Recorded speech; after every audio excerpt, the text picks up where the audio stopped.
Hello! It's me again, Shanna! And for today's video ay gagawa tayo ng pangmaramihan na chocolate moist cake. Let's start! So first, unahin muna natin ang ating mga dry ingredients. So ayan, inuna ko yung 12 cups ng AP flour or all-purpose flour. And then ang ating 2 kilos na brown sugar. So hindi ko ito sinala kasi sasalain din naman ito mamaya kapag na-mix na lahat. So ayan, pinakita ko yung mga susunod kong ilalagay, yung coffee, baking soda at saka baking powder. So maglagay lang tayo ng 9 teaspoon na baking soda at saka 9 teaspoon din na baking powder. Wag nyo talagang kakalimutan yung mga ingredients, guys, because it will affect your cake. Then, sunod natin ang ating 12 teaspoon ng coffee powder. So, yung iba, dinidissolve nila yung coffee powder nila sa mainit na tubig. Sa akin is hindi na. So, ang gamit ko pala dyan na coffee is yung Nescafe Instant Coffee. So, ayan, maglagay din tayo ng cocoa powder. Ang gamit ko palang cocoa is JB15, 4 and 1/2 na cocoa powder. Alam niyo ba guys, napakamahal na ng cocoa ngayon. Dati is 160 lang for every 500 grams. And then naging 230, makaraan ng isang linggo, naging 260. And now, 360 na. O diba, ang taas ng tinaas. So ayan na nga, tapos na tayo sa ating dry ingredients. Isunod naman natin ang ating wet ingredients. So in a bowl, maglagay tayo ng 8 pieces na eggs. Naku, alam niyo ba guys, may balita na rin na tataas na rin daw yung presyo ng eggs. Lahat na lang talaga ay nagtataasan. Yung ilong ko lang ata hindi tumataas eh.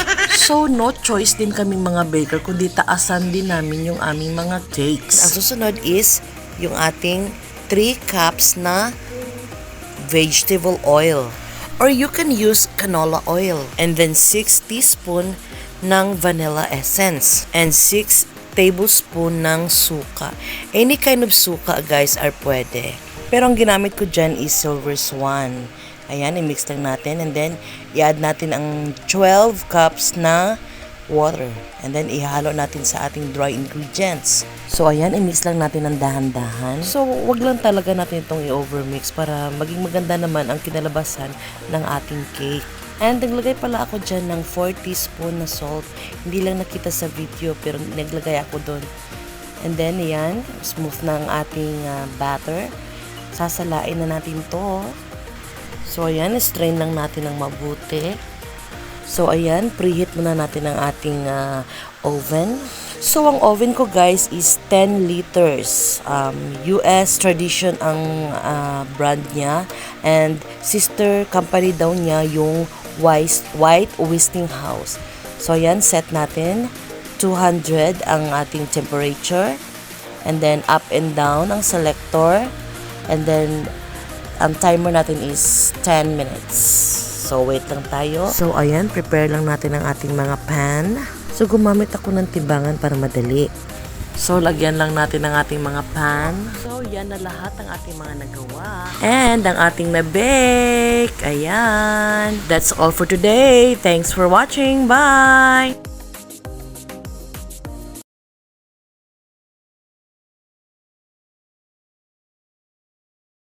So, ayan, prepare na natin ang ating gagamiting mga pans.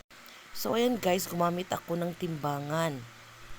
Dati is, yung cups lang ang ginagawa kong measurement. Pero ngayon, tinitimbang ko na para pareho talaga ang kanilang mga sukat.